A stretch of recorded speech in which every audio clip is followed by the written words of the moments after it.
Mr. Speaker, I beg to move that this House has considered the matter of the ban by China on the Foreign Affairs Committee visit to Hong Kong. Mr. Speaker, as someone who travels more than most, I have become only too aware of the high regard that the world has for the United Kingdom, what this iconic building stands for, what this chamber stands for, and what those who sit in it stand for. It is, in a phrase, freedom and democracy, a respect for human rights around the world, our abhorrence of tyranny. And Mr. Speaker, the decision by the government of China to ban the Foreign Affairs Select Committee visit to Hong Kong is a mistake. It is an attack on the men and women of the free world. It is nearly 5 years since this House did me the great privilege of electing me chairman of the Foreign Affairs Committee. During that time, I've been ably supported by my colleagues, and we've visited some of the most troubled parts of the world. Places where democracy is all but non-existent or an illusion. But none have ever sought to deny us access or to accuse us of, and I quote, meddling in the internal affairs of another country, as the Chinese ambassador did in a meeting with me on the 15th of August. It is an accusation unsupported by any evidence. Since the First Opium War with China ended in 1842, until withdrawal in 1997, the Union Jack flew over the island of Hong Kong. In 1898, the Chinese authorities granted a 99-year lease of the new territories on the mainland. The looming expiration of that lease began to exercise diplomats in the 70s and 80s. The Chinese made it clear that they wanted the return of the new territories, without which Hong Kong was not a viable entity. A course of action and a handover was carefully planned, and the Sino-British Joint Declaration agreed. It was signed in the Great Hall of the People in Beijing on the 19th of December 1984 by Margaret Thatcher for the United Kingdom and the Chinese Premier Zhao Zhan. It was deposited in the UN a few months later. Mr. Speaker, I'm afraid to say that I'm old enough to be a member of this House at the time of the signing. The reaction then, that this wasn't a bad deal at all. It was as good as we were going to get, and it was either this or no deal at all. At its heart is a commitment to a one country, two systems style of government, and a pledge that the socialist system of China would not be practiced in Hong Kong, that it would retain its status as an international finance centre, and that Hong Kong's previous capitalist system, its rights, its freedoms, and its way of life would remain unchanged for a period of 50 years. The Joint Declaration provides that these undertakings shall be set out in the Hong Kong Basic Law, and critically, the Joint Declaration stipulates that the chief executive may be elected, and Article 45 of the Basic Law states, the ultimate aim is the election of the chief executive by universal suffrage upon nomination by a broadly representative nominating committee in accordance with democratic procedures. And the flashpoint for the current protests in Hong Kong was the publication in August of a decision by the Standing Committee of the National People's Congress in Beijing on procedures for the election of the chief executive in 2017. Aware of this forthcoming decision, two key pro-democracy campaigners, Anson Chan and Martin Lee, said to the committee in July their main concern was that the broadly representative nominating committee, which approves candidates for the post of chief executive, was going to be, and I quote, dominated by Beijing loyalists. And Martin Lee said anyone who wasn't trusted by Beijing would be screened out, even though they were trusted by the Hong Kong people. So, Mr. Speaker, that is the problem which has given rise to unrest and the peaceful protests which have received global attention. Let me clarify for the record, and for those not familiar with the workings of the British Constitution and this House, a select committee is not a part of the United Kingdom government. On the contrary, the Foreign Affairs Committee is to exercise oversight of the Foreign Office and its policies, and we operate totally independently. Since the handover in '97, the Foreign Office has published a report to Parliament on Hong Kong every 6 months.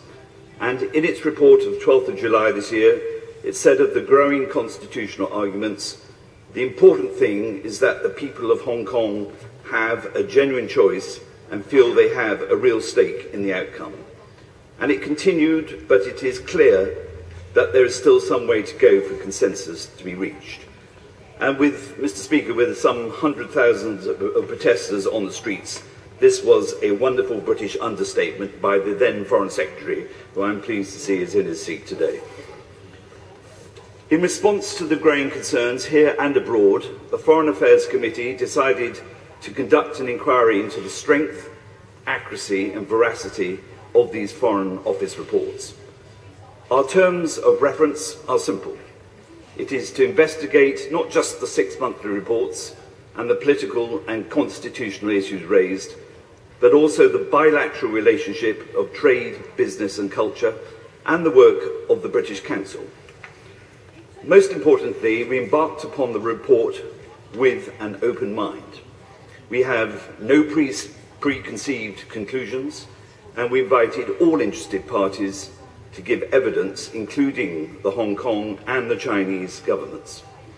However, shortly after we announced our inquiry, the Chinese ambassador to London wrote to me on the 14th of July, stating that, and I quote him, "The affairs of Hong Kong administration are purely China's internal affairs," and that he was firmly opposed to any interference by in Hong Kong by any foreign country and by any means. And he concluded with the advice that the committee should not make its planned visit to Hong Kong in December. As a committee, we rejected this advice. Our view was that it would be an abrogation of our responsibilities to this House if we accepted it. In a letter to me on the 22nd of November, Mr. Shong Shi, China's commissioner to Hong Kong, that's China's representative in Hong Kong, then went further and said our visit would be viewed as, and I quote, "support to Occupy Central and other illegal activities." Occupy Central, Mr. Speaker, is the name for the protesters' campaign on the streets of Hong Kong. In response, the committee simply stated that it was still our intention to visit. As a result, the Deputy Ambassador to the Chinese Embassy came to see me here in the House on Friday afternoon and informed me that the committee would not be allowed entry into Hong Kong for the purposes of our inquiry. The meeting took place in a committee room on the upper committee corridor, and fortunately for greater accuracy, I invited the editor of Hansard to attend to ensure a verbatim record of the conversation, and I'm grateful to her for her efforts. At the heart of the Chinese argument conveyed to me at the meeting is that the joint declaration signed by China and the United Kingdom is now void and only covered the period from the signing in 1984 until the handover in 1997. Given that the Chinese government gave an undertaking that the policies enshrined in the agreement would remain unchanged for 50 years, this is a manifestly irresponsible and incorrect position to take. It is a live agreement, which is why the Foreign Office rightly continues to produce its 6-monthly reports on Hong Kong. Britain is a party to over 18,000 international treaties and agreements. To suggest that we have no right to assess the performance of our counterparties to such agreements is, in all honesty, ridiculous. But the second point made is the old Aunt Sally, which was made not once but twice, that we aren't a colonial power anymore and we mustn't behave like one. I only mention this to the House to enable it to assess the mindset going on inside the Chinese government. But, Mr. Speaker, I believe that the decision to ban the committee is wrong and will have a profound impact. Firstly, decisions on entry to Hong Kong are in fact devolved under the Basic Law and are clearly a matter for the Hong Kong administration and not the Chinese government. This sends a clear signal that the pledge that Hong Kong would, and I quote, enjoy a high degree of autonomy as set out in Article 3.2 of the joint agreement is now under threat. That the ban on the committee clearly came from the Chinese government brings into question whether the key principle of one country, two systems still has any meaning. Secondly, we are China's partners, not a distant third party. This will do nothing but damage Anglo-Chinese relations, something that I regret. In just a moment. China is a fellow member of the G20. We have a free flow of parliamentarians, officials, businessmen, those involved in cultural exchanges. I say to China, if you want to be a member of the G20, you have to behave like a member of the G20. We have Chinese delegations here all the time. It shouldn't be a one-way street. The Minister of State is in fact due to visit Hong Kong in a few weeks' time. Are they going to ban him too? To the honourable gentleman for giving way, and I fully support what he has said today. He has put his case in a very measured and eloquent way, and I'm sure the whole House supports the position taken by the Foreign Affairs Select Committee, which of course has implications for other select committees should they wish to visit other countries. Of course, select committees are separate from the government, we all know that. But were any representations made by the government to the Chinese government about the refusal to grant a visa and allow the Foreign Affairs Committee to go to China? As a fellow Select Committee Chairman, I'm very grateful for his support, and he will fully understand that the position the committee finds itself in. If he doesn't mind, I would leave it to the Minister of State to answer his question, perhaps when he winds up. But I would say that the Foreign Office has been nothing but supportive of the committee throughout this unhappy episode. But thirdly, Mr. Speaker, and most importantly, this decision points to China's direction of travel. If there is a commitment to democracy in Hong Kong, you first have to understand democracy. Democracy embraces criticism, and constructive criticism is the most valuable thing that democracy can provide. If China blatantly blocks well-wishers like this Parliament, it raises big unanswered questions which will alarm the people of Hong Kong and the region, and this decision will not go unnoticed in Taiwan. I thank my right honourable friend for giving way, and it is a pleasure to serve under his chairmanship. Would you not agree with me that the Chinese government has already come to the conclusion that it knows what our report will actually say, which is unwise in the first place, and they have forfeited the opportunity to put their case forward to the committee? My honourable friend is absolutely right, and I value his support on the committee. We have approached this inquiry with an open mind, and indeed I think the Chinese government and the Hong Kong authorities are missing a real opportunity in declining to give evidence to us, and indeed they do not even recognise the committee, but as they continue to call it a so-called inquiry. But finally, Mr. Speaker, Hong Kong is the largest stock market in China and its main financial services hub, supporting a fifth of the world's population. It currently has free flows of money, goods and services. What sort of message does this send to future investors? This arbitrary action can only harm China's reputation and financial interests in an increasingly global world. In Asia, a stable Singapore looks a much better place to do business at the moment. Yes. Grateful. I've been listening with absolute interest to the speech by the honourable gentleman, which I think is absolutely spot on. But does he not agree with me that the Chinese are perhaps looking at this in the sense that, well, there was all that fuss about Tibet and we've just got on with it, and there's all that fuss about the appalling human rights record that they have and continue to have, but we've just got on with it. Perhaps they're just looking at this and thinking, well, over time it'll all go away and we'll continue to trade and be able to sell our goods around the world and nobody will take the lightest bit of notice. I think the honourable member's got a very good point. I mean, after the Dalai Lama spat, actually Anglo-Chinese relations were on the right trajectory and going there. And I think this is a very serious hiccup now, which will give a lot of people reason to pause and to reflect. But, Mr. Speaker, in conclusion, I say that we will continue with our inquiry, but this decision cannot go unchallenged. As members of this House are well aware, as you enter this chamber, you pass under the archway which has been deliberately left with the damage inflicted by a bomb in the Second World War.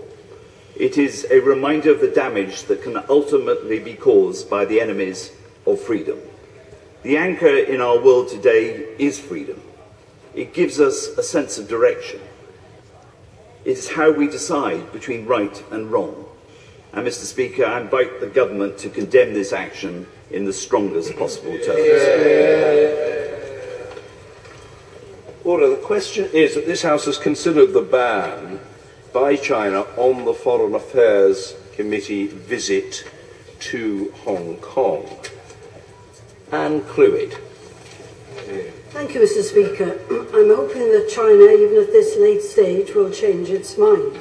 The reason I say that is that 26 years ago, as a member of this House, I went with a delegation to Hong Kong, and we stayed there a week, and then at the end of the week we booked, through a tourist organisation, a visit to mainland China. Well, we got as far as Macau and got on a tourist bus ready to cross the border into China, and at the border, three British MPs, were asked to get off the bus. And we questioned at the time why we were asked to get off the bus when we had tickets for a 3-day visit to China. And the tour operator said he couldn't answer the question, but we were welcome to stay at their expense in Macau for the weekend. Well, that of course wasn't the idea. And it wasn't until we got back to London and I went to visit the Chinese ambassador that I was told what the reason was. It was that one of our MP members had journalist written in his passport. And because it was 26 years on from Tiananmen Square, it was 26 years ago, and it was the anniversary of Tiananmen Square, the ambassador said they were afraid that if they let us into China, we would create some bother. However, he then apologised and said it had all been a bad mistake, and then offered us a visit to China at the expense of the Chinese government, which indeed we took him up on. And there followed a very interesting visit to China. I still hope, or if the Chinese government are listening to these speeches, that there is still time for them to admit they've made a mistake and that we should be allowed in. And I support the views of the chairman of the Foreign Affairs Committee, who has very eloquently presented the case. While I have the opportunity, Mr. Speaker, I want to talk about freedom of the press, because the chairman talked about the importance of freedom of speech and of the press. And under Article 27 of the Basic Law, residents of Hong Kong, quote, shall have freedom of speech, of the press and publication, freedom of association, of assembly, of procession and demonstration, and the right to join trade unions and to strike. However, of course, in recent years there have been increasing complaints from within Hong Kong that the freedom of the press in particular is being undermined in a number of different ways. For instance, in 2014, this year, Hong Kong fell to a record low of 61 on the annual ranking of press freedom, global press freedom, compiled by Reporters Without Borders. The 2014 annual report of the Hong Kong Journalists Association, entitled Press Freedom Under Siege, calls 2014 the darkest year for press freedom for several decades, with the media coming under relentless assault from several directions. They also made a similar argument, stating that suppression of press freedom is happening despite the existence of protection under the law. Violence against journalists also has increased in Hong Kong as part of a growing intimidation against journalists. The most recent such incident was a knife attack carried out on the 26th of February against Kevin Lau, former editor-in-chief of the popular daily Ming Pao, which was often critical of Beijing.